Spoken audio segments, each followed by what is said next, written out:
This nugget is focused on how to implement a PMO, a project management office. Before we get focused on implementing the PMO, first we need to understand what is a PMO. A PMO is an organizational unit that's focused on project management. It's an organizational unit focused on project management. That's about as fine a definition as we can get of what is a PMO. PMOs sometimes report right into the senior management at the top of the house. PMOs sometimes report into the IT organization.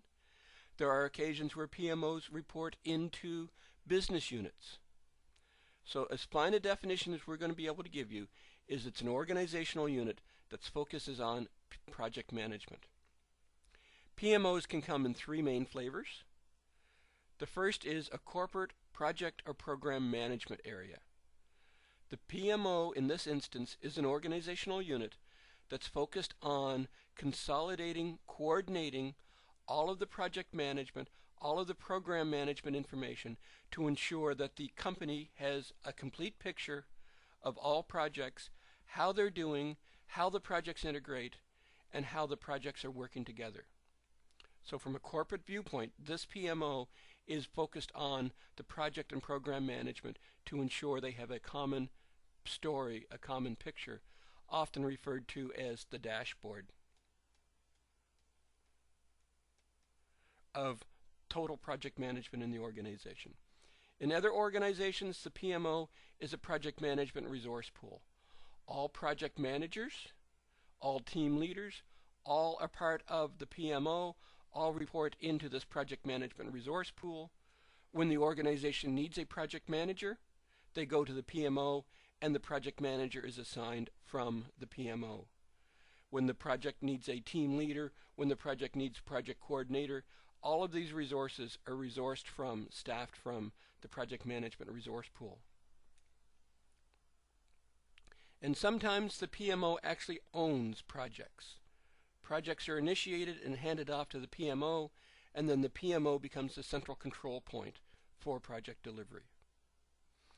Each of these three flavors of PMO are very different, ranging from the common dashboard to a complete resource pool where all project management resources reside, to the actual ownership responsibility for project delivery. What is a PMO? A PMO is an organizational unit focused on project management. Different organizations will implement PMOs in very different ways depending on their needs, depending on their requirements. As different organizations implement PMOs in different ways, maybe a better way to look at this would be to look at what functions a PMO may provide in an organization.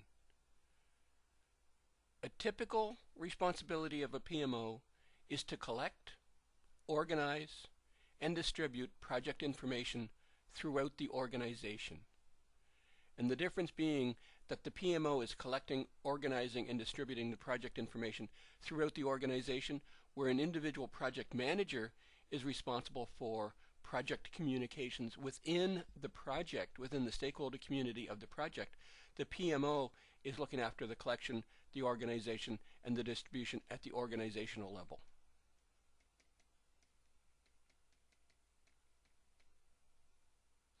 To ensure that everyone in the organization is aware of all project details, all project status. And when I say all, I'm referring to all of the projects in play in the company, not the minute, micro-focused details for the project, but that we have, again, the dashboard, the consolidated picture of project performance throughout the organization. Another common function for a PMO is to gather, review, and develop project templates. Predefined, fill-in-the-blank templates. These could be for project plans, so they're MPP files. They could be templates for actual project deliverables, so we may have Word templates, so that if you need to deliver a requirement specification document, a system test plan, a X document, you would go to the PMO, and the PMO would say, yes, our organization has done this before. Here's a template that has been reviewed, sanitized, improved, certified to be best practice for our company, and these templates are developed by the PMO, which consolidate the best practices across many companies, across many projects, and for that matter, across many companies within the specific responsibilities that the template is being delivered for. On the area of expertise in the project management area, a PMO is often responsible for training. A PMO will often develop specific training programs for project managers, for team leaders, and for participants. And in one organization I've worked with, there's actually been project management training for the business. And to be honest with you, I found delivering project management training to the business to be extremely effective. By having the PMO roll out very consolidated, very concise, very focused training on what project management is to the business, it ensured the business's expectations were being properly managed. It ensured the business knew what was expected of them, and it ensured that the business knew what the project manager expectations would be so that they could manage the project manager appropriately. So by having the project management expertise focused in the PMO, we have an excellent consolidated source for project management training. As mentioned previously, a common requirement, a common focus for PMOs is the actual resource pool. All project management staff, whether they be actual project managers, team leaders, project coordinators, are responsible to report into the PMO. And then when a business unit wants to sponsor a project, they would come to the PMO and say, I need a project manager, I need a team leader, and the PMO would staff out, assign the project manager to the business unit from this qualified, trained resource pool. And finally, a common function for a PMO, as defined earlier, is the project control point. Not a common implementation of PMO, but certainly still happens, is where the PMOs actually own the project. There's a big difference between the resource pool, where the project managers are owned by the PMO, but then assigned to the business unit for project delivery responsibilities, and the actual project management control point, where the PMO retains responsibility for project delivery. Almost becomes on a contract basis, where the business unit contracts internally within their own company, but the business unit contracts to the PMO, and the PMO takes on the responsibility for delivering the project. That's the control point, where the resource pool is the project managers simply report into the PMO during periods of on assignment, where they develop the templates, where they develop the training, and then when assignments come, they move out of the PMO, become responsible into the business unit, and deliver the project for the business unit. So again, looking at the detailed functions for a PMO, we see a very wide and varied level of detail, level of process control that different organizations are going to use to implement PMOs. One of the more common roles of a PMO that I've seen is this of the corporate project/program management area. The PMO is responsible for providing the total picture, the big picture of project delivery across the entire organization. In order to deliver this big picture, obviously the PMO needs to be a repository where all individual project status reports are received. So each project being delivered throughout the company, and in large companies there may be dozens of projects being actively delivered at any one point in time. The PMO receives all project status reports and then will consolidate and produce the organizational reports. Again, these are not micro-focused organizational reports. These are very high level, what's often referred to as dashboard reports, where there's a series of charts, gauges, bar charts where they're coded red, green, or yellow, depending on project status, where obviously a project in red status is in trouble. Green is great, and yellow is warning. Pie charts where we see where the project is, how much budget is being consumed, where the project is in the overall corporate picture, as well as run charts and various other dashboard type information to allow senior management, or any management for that matter, in the organization to see what the total picture is, or as I say, the big picture. That's through the production of the organizational reports. Hidden around all of my typing now is another common function is to coordinate resource pools. It may be the PMO actually owns the project management resources as discussed earlier, or it may be the PMO simply is aware of overall project delivery resources. And as business units need project managers, or as business units need team leaders, or as business units need analysts, or whatever the case is going to be, the PMO, because they're receiving all project status reports, because they're producing the organizational reports, are certainly in a position that they know who is available, even if they don't report directly into them, and can provide some level of coordination to ensure that resources, project-based resources, are being most effectively deployed throughout the organization.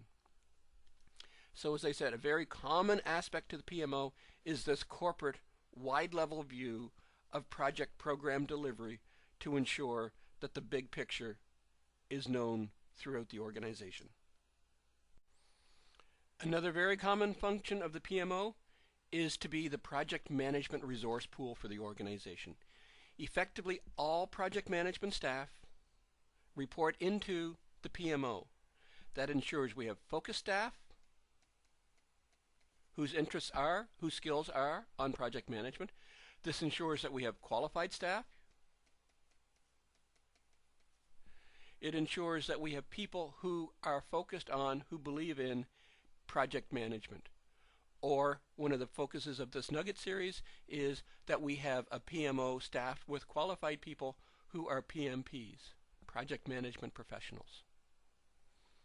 Because all of the project management staff are part of the PMO, we have an excellent facility for peer support. You need to talk to a fellow project manager who has done something similar before. You can identify them and find them through the PMO. You're bringing on new project managers, entry-level project managers.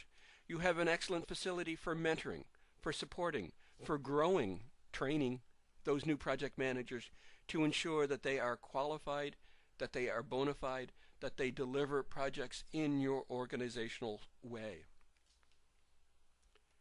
When project managers are not directly assigned to projects, when they have spare time, downtime between projects, they can be focused on developing of project management best practices. So they can develop templates. They can develop samples. They can develop guidelines. So this is how projects are to be delivered in our organization. Project managers focused on project management, PMPs, when they have downtime between projects, because they're focused on project management, because they report into the PMO, their responsibilities during slack time is going to be development of your corporate project management best practices, development of templates, the fill in the blanks, take off the shelf and say, here is a sample project plan, here is a sample requirements document, here is a sample test plan. No longer do projects have to start from blank pieces of paper. Projects now have full, robust, proven best practices within which projects can be delivered. Because all project management responsibility is focused on the PMO, it can become the project management tool repository. Because tools are going to be owned by the PMO, tools will be deployed effectively to projects, we can often justify buying more expensive, more complete, more elaborate tools to put into the project manager's toolbox, because these tools will be used perpetually throughout the organization. If one project isn't using it, they can be assigned to another project. No longer will the tools be owned by individual project managers who have to justify their existence.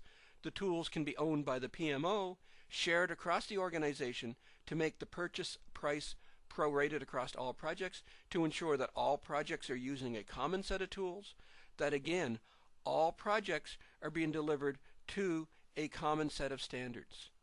It doesn't matter whether the project is being delivered for Business Unit 1, Business Unit 2, or Business Unit 3. Doesn't matter if the project is being delivered by Project Manager 1, Project Manager 2, or Project Manager 3. The PMO, as the owner of the project management resource pool, ensures that we have project management best practices, a project management tool repository, and a set of project management standards that define how projects are delivered, successfully in our organization. The last form in which PMOs may be implemented in an organization is as a central control point.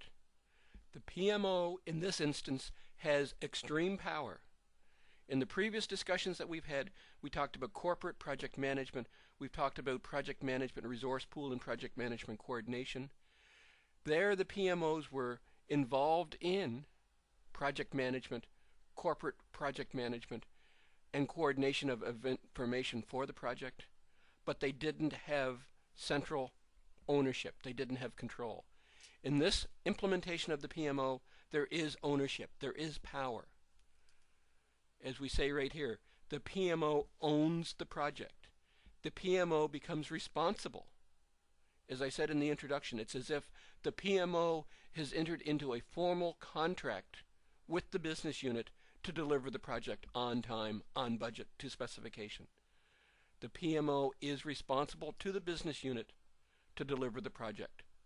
The PMO will take whatever actions are appropriate to ensure the project delivers successfully, and if the project doesn't deliver successfully, the business unit can hold the PMO responsible. Very different flavor of implementation to the PMO. Here we have ownership, here we have control, here we have responsibility, where in the previous discussions of the PMO we talked about coordination points, resource pools, development of best practices. Here we have an absolute ownership, responsibility issue, requirement for the PMO. Because of this level of responsibility, we're not coordinating the resource pools, we manage the resource pools, not just the project management resource pools, but all project staff, the business analysts, the engineers, the technical staff, all must report into the PMO, at least for the purpose of project delivery. If the PMO is going to be responsible, the PMO must manage, must own, must have control over the resource pools. And unlike the previous discussion where the PMO developed project standards, here the PMO enforces project standards. This implementation of the PMO is focused on control, on responsibility, on ownership. This is probably the least common implementation of a PMO that I've seen in an organization. It, again, is effectively as if the PMO becomes an external firm and contracts out to the business unit for delivering of the projects. Sometimes will result in an adversarial, us versus them relationship, where the other implementations of the PMO, where we have the coordination, the resource pool, the development of the best practices, leads to a more sharing, more common focus within the organization. That's not to say this aspect to central control point is bad. This implementation of a PMO speaks very much of the project-based organization that we discussed in the organizational structures nugget. So again, it's going to depend on what level of control, what level of enforcement, what level of responsibility the organization wants the PMO to have versus what level of control, what level of ownership, what level of responsibility the business unit should have for the project. This nugget was focused on how to implement a PMO, a project management office, in your organization. Really, the implementation of a PMO is going to depend on what the organization wants the PMO to accomplish. In this nugget, we discussed that there are three main functions, three main ways a PMO can service an organization. It can focus on provide a corporate project program management view.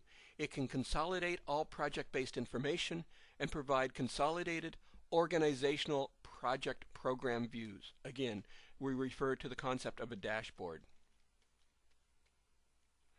where the PMO consolidates all of the project-based information and provides the focused view, probably on a monthly basis, of how all projects are doing to allow for a degree of coordination, a degree of consistency throughout the organizations as projects are being delivered across business units.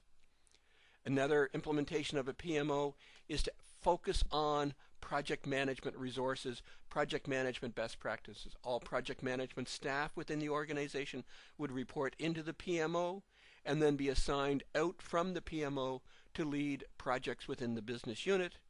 The PMO would gather, consolidate best practices, and would be a central repository, a clearinghouse for best practices to ensure that lessons learned, to ensure that experience from previous projects are carried forward and put into play on future projects. And the final implementation of a PMO is as a central control point, where the PMO actually owns project delivery responsibilities and effectively contracts out to the business unit to deliver the projects for the business unit. So how to implement a PMO? The answer of how to implement a PMO is going to be based on what your organization wants out of the PMO.